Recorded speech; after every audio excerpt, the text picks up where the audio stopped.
Greetings, mortals. I'm the Empress of Smiles here at Serotonin Studios. You can call me Brooke. My pronouns are she, her, and they, them. Welcome to Late Night Serotonin, my little weekly show here where we engage in a variety of topics. I'll open today's topic here in a moment, but first I want to introduce my dear co-host, Spruce Kind. Why don't you give us your names and pronouns and tell us a little bit about yourself? All right. I'm Spruce Kind, pronoun she, her, and I'm woefully underprepared for this. I think you're fine. All right, before we begin, we want to take a moment to encourage our listeners to like, comment, and subscribe, and ring the bell for notifications on our future videos. Moving on to our main segment today, we'll be reading from Advanced Sciences magazine on their article, Conservative Susceptibility to Political Misconceptions, or Misperceptions.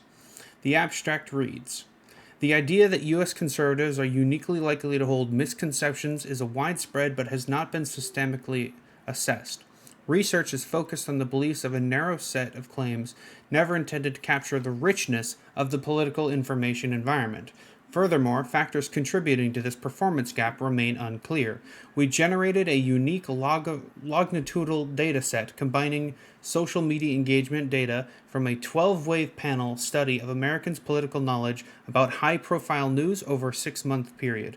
Results confirm that conservatives have a lower sensitivity than liberals, performing worse at distinguishing truths and falsehoods. This partially is explained by the fact that most widely shared falsehoods tend to promote conservative positions, while corresponding truths tend to favor liberals. The problem is exacerbated by liberals' tendency to experience bigger improvements in sensitivity than conservatives as the proportion of partisan news increases. These results underscore the importance of reducing the supply of right-leaning misinformation. So there we go there. So what do you think of that? The study basically saying that not only are conservatives less able to tell the truth from falsehoods, but also that the majority of falsehoods tend to favor conservative bias. I mean, I would probably say that it makes sense because a lot of conservative issues are fear-based. Mm-hmm. And if you know the truth about people, they tend to be a little less scary. So, by definition, they couldn't let too much truth into their arguments or they would invalidate themselves. But I have nothing to back that up. Mm-hmm. Yeah, well, that's why we typically tend to rely on data more to help inform our political views. This study, by the way, to everyone listening, will be linked in the description. You're free to read it. I read the entire thing. My advice is keep a dictionary on hand. I had to look up a few words as I was reading through it. I will go on the record as being told that I did not need to read this article beforehand. No, I read it beforehand, and I was just here to get your reaction. Right. I think, because my thought is, do you think that conservatism itself leads to, like it teaches people to stop paying attention to the different distinction between truths and falsehoods? Or do you think that people who are less able to distinguish the truth between falsehoods and truth are more who just kind of end up? Is it a nature versus nurture thing? What do you think? That's a hard question. I don't know.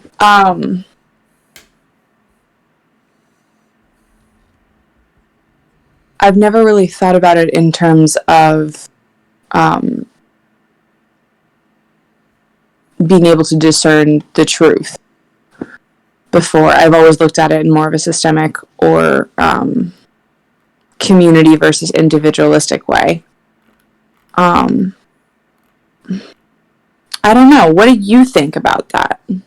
I think, and personally, having met plenty of conservatives and talked with them, I think it's conservatism itself teaches people these sort of thought-terminating cliches, teaches them to not think critically about their environment. It's usually short, punchy answers that can fit on a slogan, but don't really hold up to a lot of deep thought or analysis.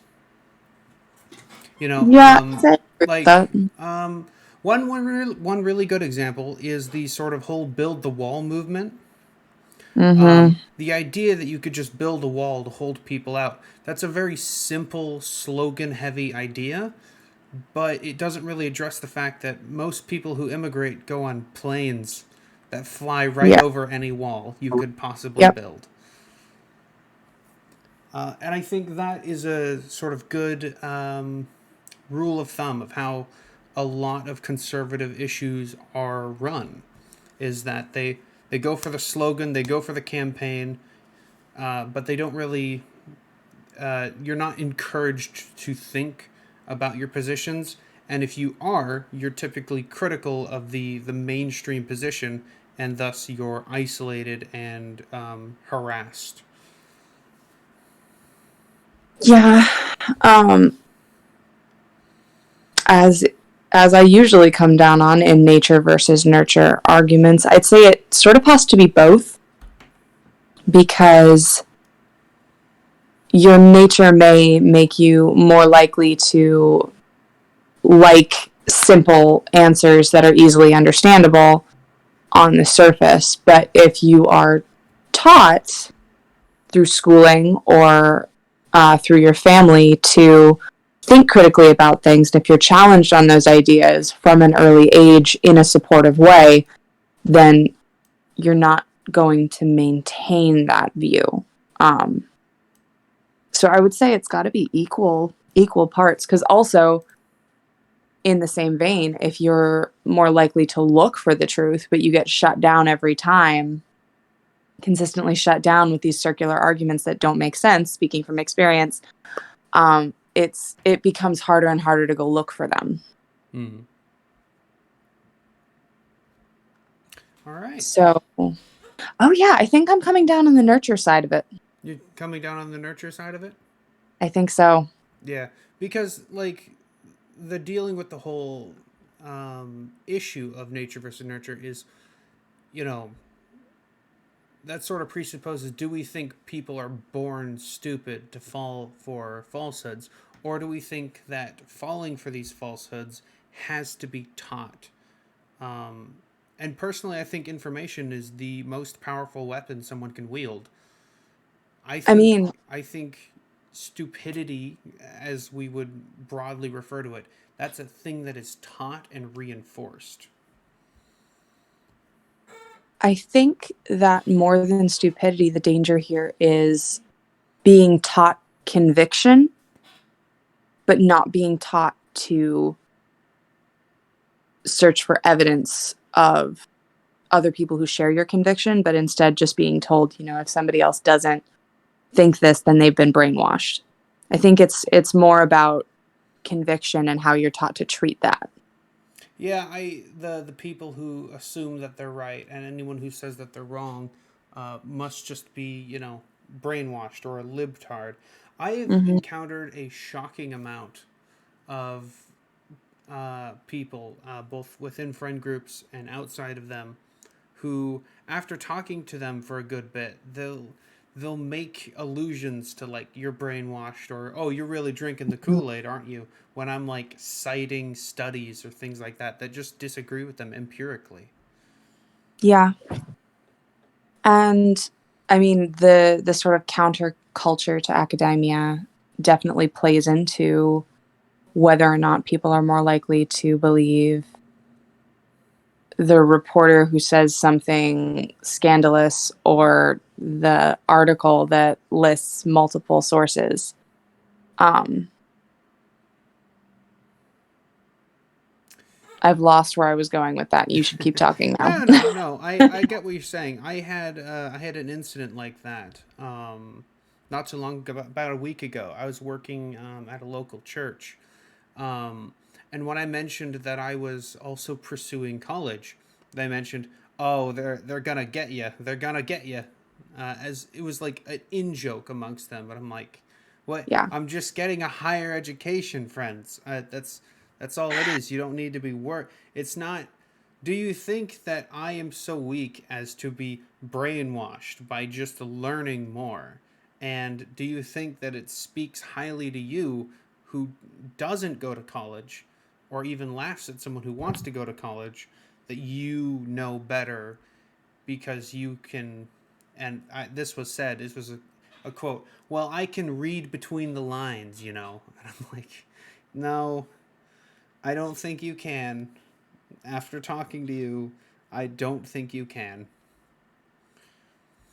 It's very interesting. Like the idea of reading between the lines was a huge part of my um not just my college education, but my high school education, because I went to a high school in a very liberal area and all of my teachers were super anti-establishment and like very very they're out to get you, they're out to trick you. You need to be able to see how they're doing it, Mm-hmm. which was a really interesting way to go through high school. Yeah, it's like, because I have these conversations with, I've had them with my mom, I've had them with pastors and things like that. And I'll talk to them, and it's like they understand that there are words that mean, oh, there's media bias, or you can't. The common line I heard growing up from my mom all the time is, you can't trust everything you see on the internet.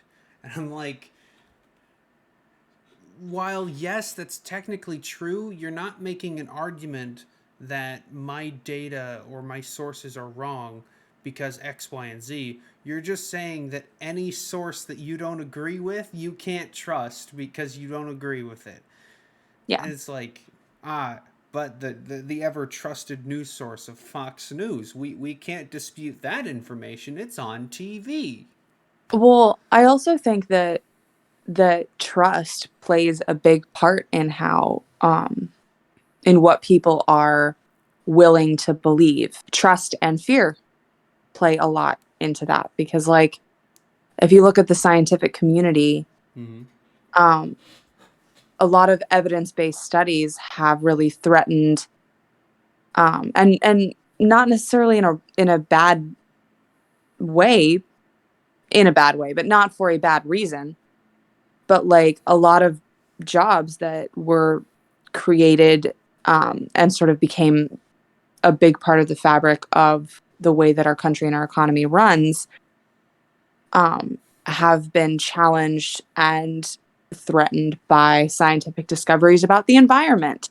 So that makes scientists and academics scary. That makes them scary because they're coming and they're trying to take away the thing that I do to support my family, not me, but you know. Mm-hmm.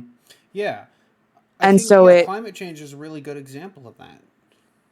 well Um, and to sort of further that, you also have these people on your favorite news outlet that you watch every day, every evening. It's almost like inviting them into your home and it's like you get to know them and suddenly like this person you've been watching forever who you feel like you can trust because you've been watching them forever.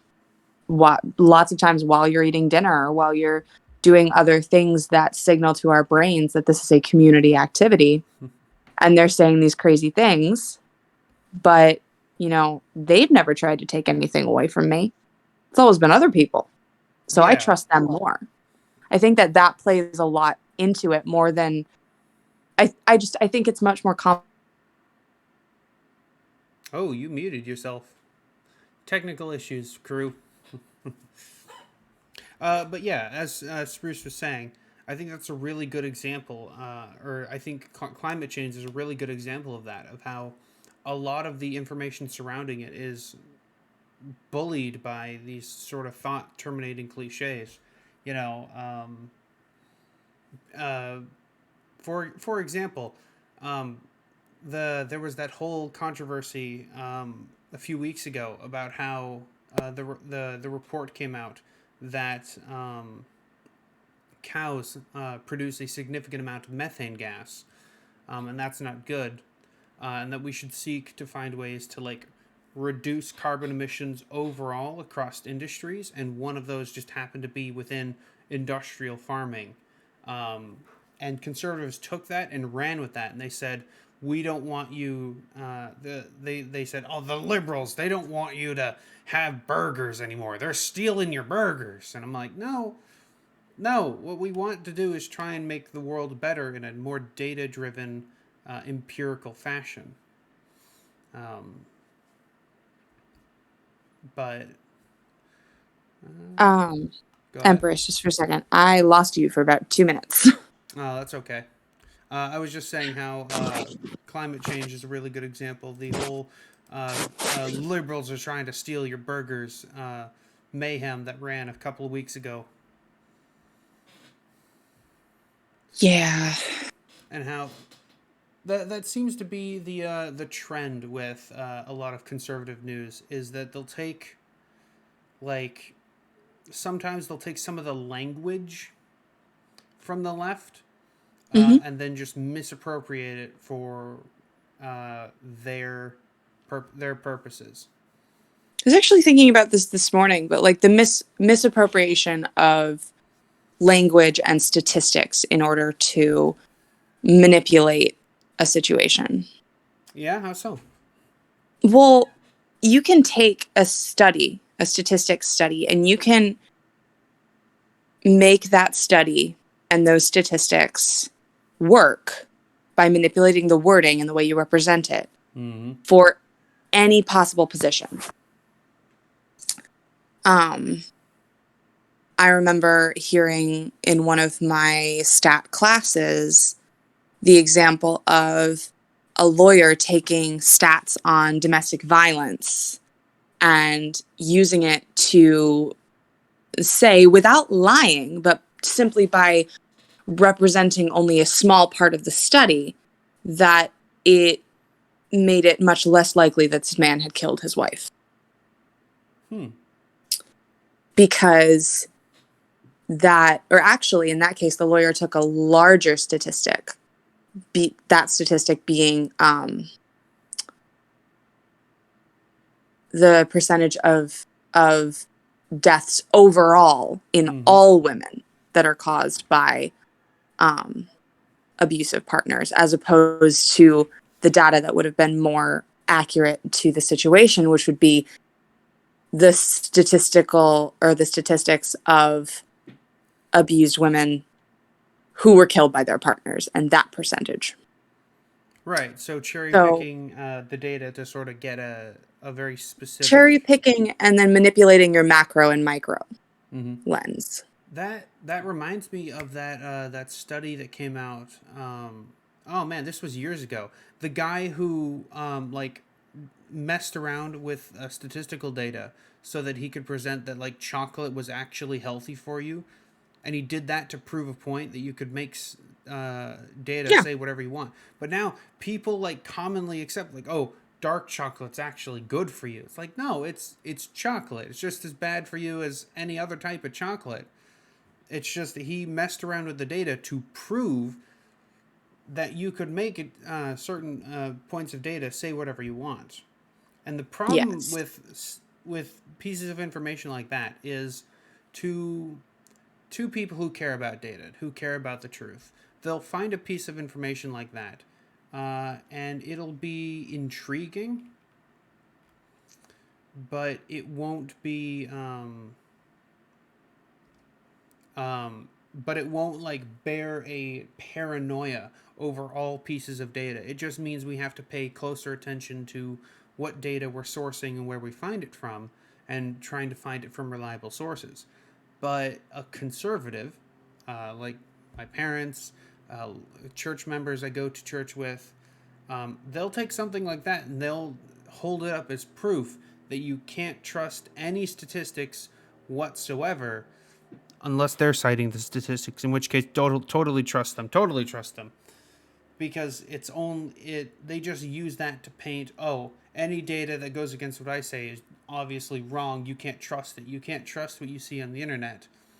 But anything they use, oh, it's totally good, and they won't even Yeah. bring up the fact that you can't trust data when they're citing it because it's useful for them at that time.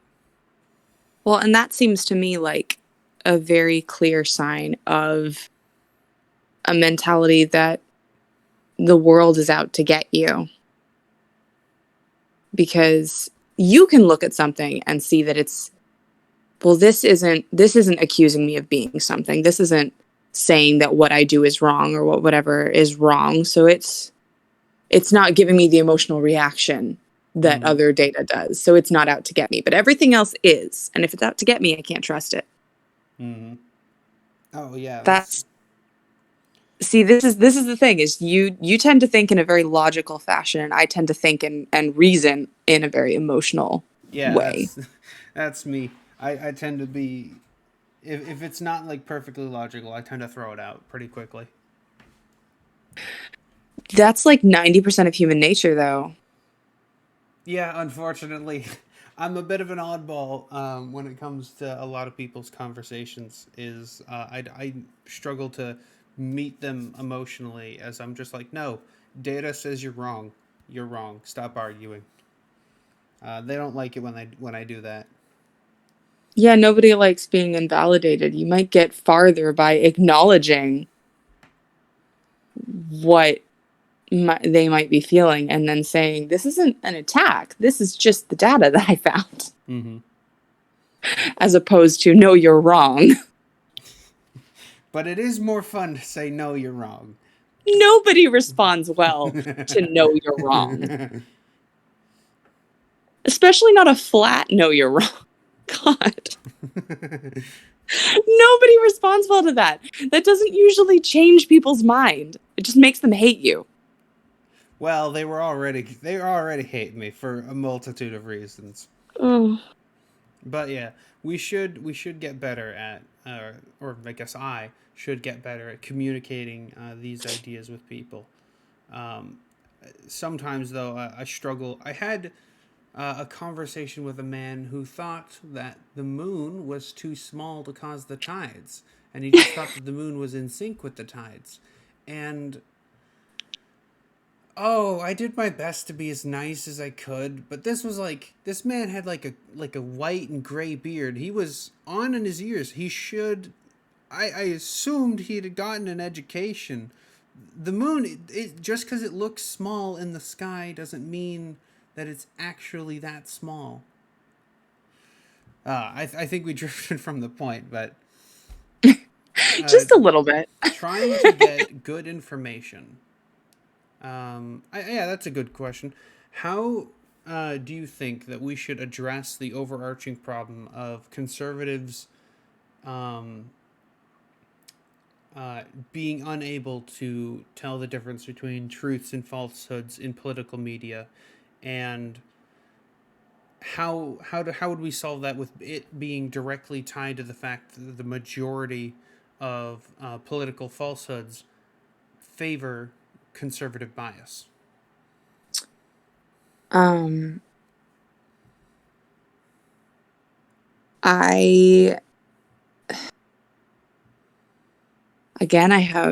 have very little to back this up, but I am a person who believes in oversight, and I think that we need more oversight in media. Because people, especially when it is motivated by money, I mean, just like when you post a YouTube video, you want clickbait. Well, so do they. And the more people say the things that you want to hear, the more you're going to watch them. Therefore, the more they make off of their commercial slots. So I think that much like politics, a decent amount of the money needs to come out of media. Right. And the ultimate bias in media is that they need to make money. The ultimate bias in anything is that they need to make money, and currently the people who control the money don't have everyone's interests in mind. They have their own. And nothing keeps everyone more distracted from dealing with the people behind the scenes than the loud people in front of the scenes who are convinced that they're right. Mm-hmm. So, I mean, So this survey, yeah. or the data here from the magazine, it talks a lot about how the majority of the misinformation comes from right leaning sources.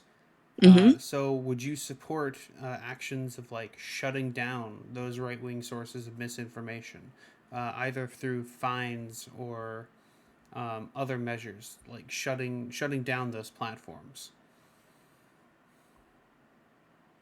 Or do you think that that sort of goes against the sort of free speech, let anything go, um, Wild West style that we kind of currently have? Well, my initial gut response is censorship is bad. But I'm waiting for my second and my third thoughts. So Mm. Yeah, I that's think sort of. that trying to shut down um, conservative media is probably not going to work because um, because if they get shut down on large media, there's so many ways to get information out, Mm-hmm.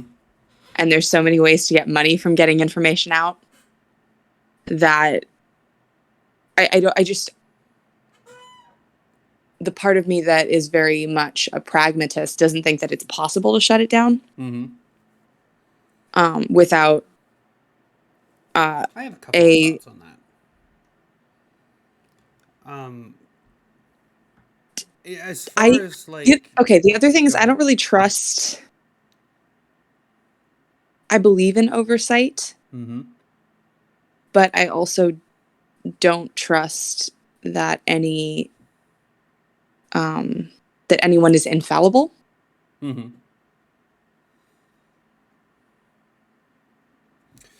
And if if we put laws in place that are going to shut down, specifically shut down conservative media, I am very concerned as to what is going to happen to um, people who are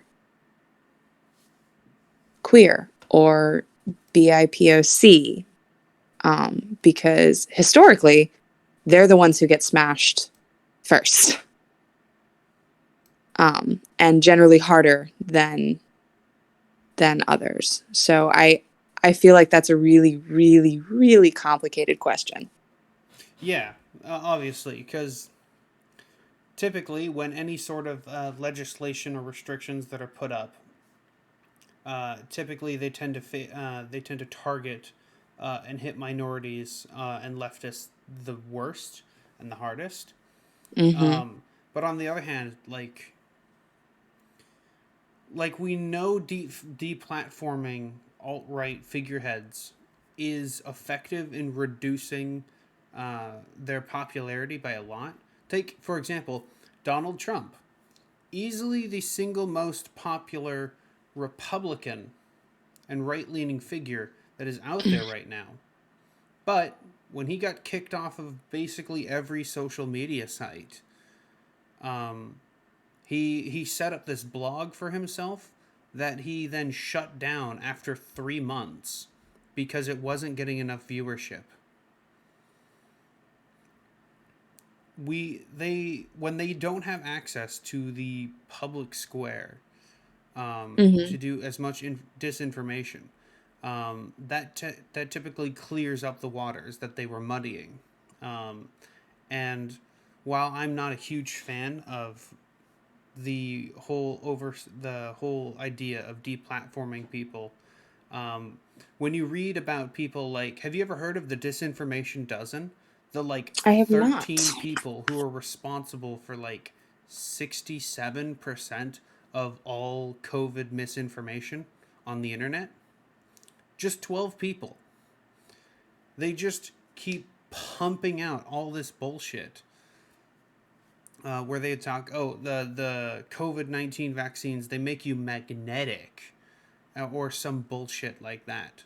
They said what? They said that it would make you magnetic in front. They were in front of some legal body. It was represented as I think a state level. I'd have to look it up. And they were suggesting that this is a bad thing? And they were suggesting it was a bad thing, that people instantly clowned on them. It's like, I wouldn't, if I'm magnetic, just stick my car keys just right to my cheek. I'll never lose them. It was Right? hilarious. And it's, Or like you could probably, oh my God, yeah. it would make climbing so much safer for the people who do like the skyscraper climbing. Oh, yeah. It's Well, just, like, yeah, yeah. they use metal in the the, joystick. the fucking vaccine gives me superpowers. Sign me up. It's, Right? it's insane, but, in sort of in line with that, conservatives not being able to tell the difference between lies and falsehoods and truths. Yeah. Have you ever heard of like scam artists? How they'll intentionally misspell their like scam emails because they want to weed out the people who are smart enough not to fall for their scam. And they do that by just intentionally misspelling the email and making it obvious to most people. And so the people who don't notice the misspellings, who don't notice the awkward grammar, those are the people who are most likely to fall for this kind of stuff. And Interesting. you get that sort of mentality swirled into a political movement, then you have people like Marjorie Taylor Greene, who's a representative in Congress and just recently found out that the Holocaust was bad. I Yeah. encourage anyone who's listening to go look that up. It's hilarious. It is My comedy God. and tragedy merged together in the political sphere. Oh my God. Literally gave a speech in front of cameras and people who know her name and face to announce that she had found out the Holocaust after visiting the Holocaust Museum really was bad. Yeah. And this person is a representative in Congress. And that sort of leans into the fact that the modern conservative political movement is so full of things like QAnon and random bullshit conspiracies that Yeah. the virus will give you magnetic powers, or that it's actually a microchip that's meant to track you. Ignore the phone in your pocket. I mean, It's like wild. anybody who thinks that we're not being tracked at all times right now is kind of naive. Like, Yeah, it's like Edward Snowden proved that the government was listening in on all of our conversations through our yeah. phones. We don't need a vaccine to put chips in our arms. That's dumb. Yeah. And that's, I think, part of the point. You get an entire political movement of people. I think it was like, what was the number? Like 25 or 35% of America, which is a minority, but it's still a lot of people who are in this entire atmosphere of falsehoods and bullshit and conspiracies and lies. That's all fed to them, and they're all told to perform this sort of trustworthiness, this sort of patriotism. It's all swirled together in this maelstrom that it gets people stuck. They're living in a completely different reality. There are genuinely conservatives who completely and utterly believe that Donald Trump won the election. And from there, it splinters. Either they think he legitimately won the election, which he did not, and he'll be reinstated by August.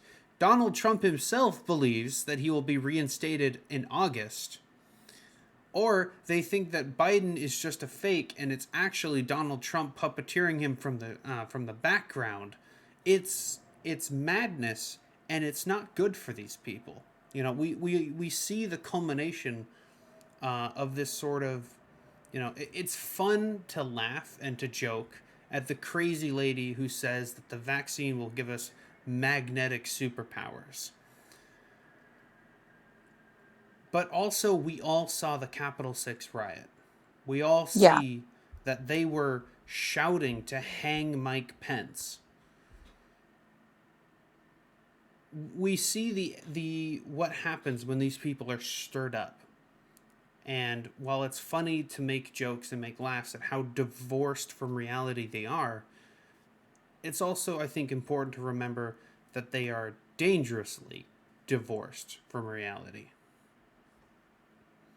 Yeah. I mean, I would agree with that. Yeah. I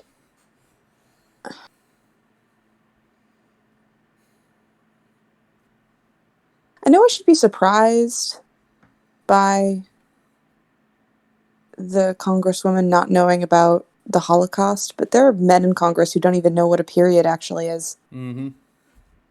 And then they do things like legislate that we have to pay luxury tax on tampons. Mm-hmm. So yeah, I don't know. I wish that I could be surprised by things Mm-hmm. or get anything, but there's just,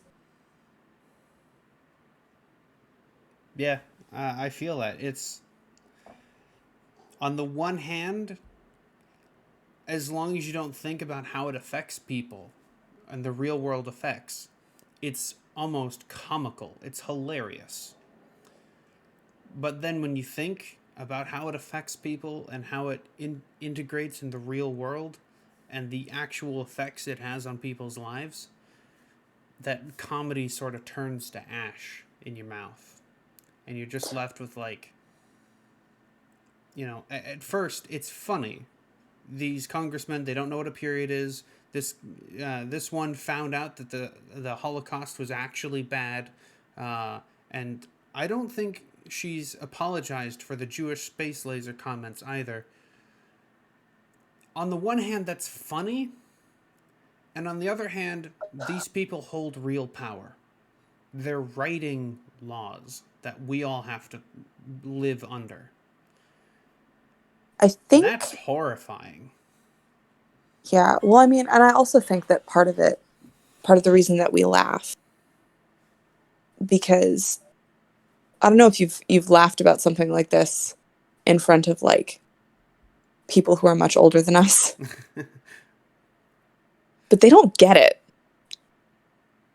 I think that sort of growing up in the like growing up with computers, with cell phones, with social media rising, with the with the wars that we keep starting, the propaganda that keeps getting thrown at us, and just the inundation of everything. I think that as a survival skill, we've developed the, oh, we're already on fucking fire. I guess I have to laugh now. Yeah. Um mentality, because it's not something that like I'll laugh because it's funny and then realize this person has power and be horrified. It's more like I'm not surprised, but I am like there's a sense of like resigned dread. Yeah, like there's nothing left to do but laugh and watch the world burn. Exactly. I get I get a lot of that feeling all the time when I'm looking at like the issue of climate change and how Mhm. even people who, like, we supported over Trump because technically Biden's less bad than Trump. Biden's not really doing a whole lot for the climate issue. The people in power who are old enough to, like, legally change things, to do things, to push for things, they're not. And when you try on an individual level to talk to the people around you, at least in my experience, they just say, "Oh, you can't believe everything you read," and make you out to be the delusional one, and you're just left with this sort of frustrated, overwhelming dread that, like, you're watching the whole thing go down in flames, and despite all the yelling and the kicking and the screaming to try and get it to stop, to try and change directions, onward it marches. Yeah. Any final memes we want to go over before we end the episode? Um.